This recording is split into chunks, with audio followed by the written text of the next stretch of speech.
Now, when it comes to playing in Destiny 2 PvP, I've never been a big fusion rifle fan, except for using the Jotun, and that's kind of more just for trolling. But I do love playing with them in PvE. However, lately in PvP, I've been playing with the Iterative Loop Legendary Fusion Rifle, and I've been loving it. And I've been pairing it in Destiny 2 PvP with this God Roll Belisarius D, and I'm telling you, this is the most fun I've had playing Destiny 2 in a very long time. However, I just crafted an amazing Scatter Signal Legendary Fusion Rifle, and oh my god, I think it's gonna make me put down my Iterative Loop. And to be honest, I was just picking this thing up to use in PvE. I had no clue it was going to be this dominant in PvP. So what I'm going to go ahead and do, I'm going to go ahead and quickly show you guys how to get this weapon. I'm going to go break down the God roll that I am using in PvP. Then I'm going to give you the perfect God roll I'm going to be crafting for PvE. And down in the comment section, let me know what you guys think about this fusion rifle. Is this the best Destiny 2 legendary fusion rifle this season? Now, the Scatter Signal has a charge time of 500 with a base of 7 in the magazine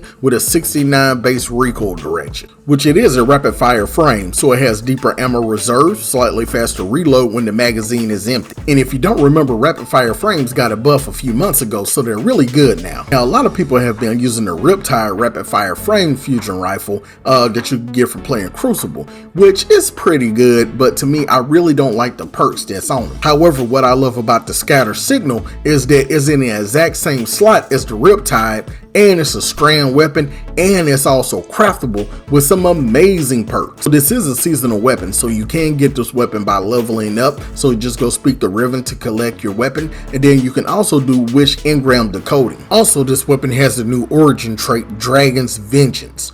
When an ally dies or you reach critical health, this weapon magazine refills and it gains bonus range, charge rate, and handling. So for 11 seconds, it's going to refill your magazine, it's going to increase your range and handling, and it's going to decrease your charge time by 5%. For the God roll I crafted in line number 1, I have full bore, which add plus 15 to my range, minus 10 to my stability, minus 5 to my handling, which I'm okay with that because range is the most important part, and a lot of my kills are going to be a one-shot kill, so I would rather have more range. And in line number 2, I'm going with Projection Fuse, which is going to add plus 10 to my range. Now this is where it started getting good, because in line number 3, I'm going with Enhanced Perpetual Motion, which this weapon gains bonus stability, handling, and reload speed while the wielder is in motion. So in more detail, you get 2 stacks of perpetual motion. So each stack provides 10 stability, 10 handling, and 10 reload speed. Now all the stacks are removed if the movement speed is below 2 meters for 0.5 seconds. So with the fast-paced movement of Destiny 2 PvP, man, this perk is really important because it's going to help you get the edge on your enemies. And for my 4th slot, I'm going with Enhanced Under Over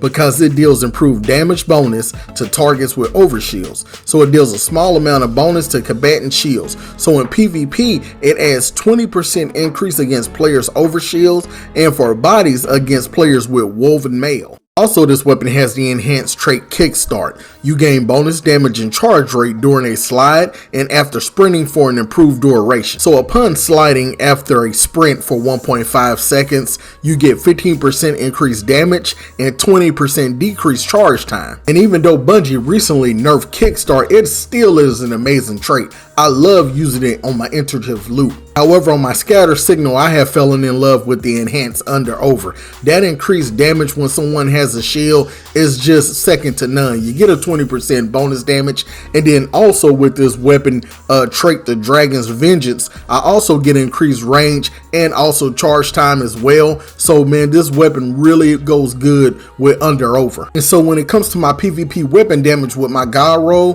when I aim down sight, it's at 17 meters, and when I hip fire, it's at 13.07 meters. So this is a range of a SMG. This thing shoots very far. So here are the stats, the perks, and the effects on my PvP God roll. So let's look at the stats over to the left. I have 58 range, 46 stability, 67 handling, 66 reload speed with a 74 recoil. Now I have already went over the perks in the middle, so let's look at the effects over to the left. We got full bore, Projecting Fuse, we got Perpetual Motion Enhanced, we got Under Over, Dragon's Vengeance for the Origin trait, Arranged Masterwork with a Counterbalance stock mod. Alright, so now let's take a look at the best PvE God Roll traits that this weapon has to offer. Also down in the comment section, let me know what you guys think about this weapon. Now for the PvE God Roll, I'm really struggling because it's a lot of great traits. But let's look at the best ones in line number 3 so far.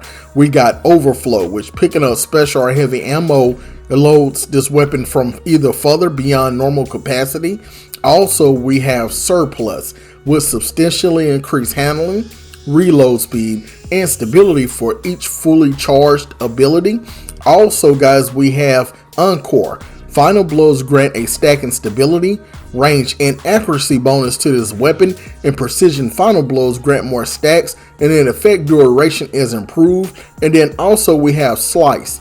Casting your class ability allows this weapon to sever targets on hit for an improved duration up to a maximum number of targets. And like I said, man, for PvE, this weapon has a lot of great God Roll traits. However, I think I'm gonna start off first with Slice, Enhanced Slice, because I've never used that perk on any of my weapons, and it seems like it's a pretty great perk. However, I have to be very careful that I don't end up using all of my resources, because I do want to try different traits on this weapon when it comes to enhance. Now in line number 4, guys, we have Under Over again. Now I've already talked about that on PvP side of things, but in PvE, when you do that extra bonus damage, it does 125% increased damage against PvE combatant shields. So this is a really great trait to use in both PvP and PvE. Next, you have Adagio, where after defeating a target, this weapon fires charges, or it draws more slowly and deals increased damage for an improved time.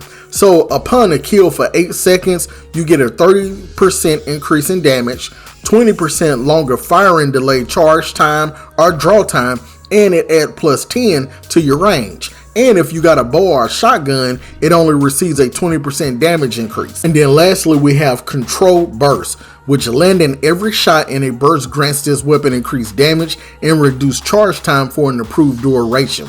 So what happens upon a kill, it grants 20% damage increase and 10% decrease in your charge time for 2 seconds. Now, if you gotta pull my leg, I'm probably gonna go with Adagio. That seems like the best bet for me in PvE. It gives me everything that I like for a weapon in PvE. Now also for my masterwork, I'm gonna go with Stability, and then I'm gonna go with either a Counterbalance stock for my mod, or I'm gonna go with Backup Plan so I can have more ammo. Like I said, the good thing about this weapon in PvE, it has so many good God Roll traits that you can't go wrong. Either way it goes, this is gonna be one of the best fusion rifles that you will be able to use in Destiny 2 Season of the Wish. If you're interested in more Destiny 2 God Roll guide videos and weapon reviews, I would suggest you watch this playlist next. Also, don't forget to like and sub. You guys have a blessed day. Peace.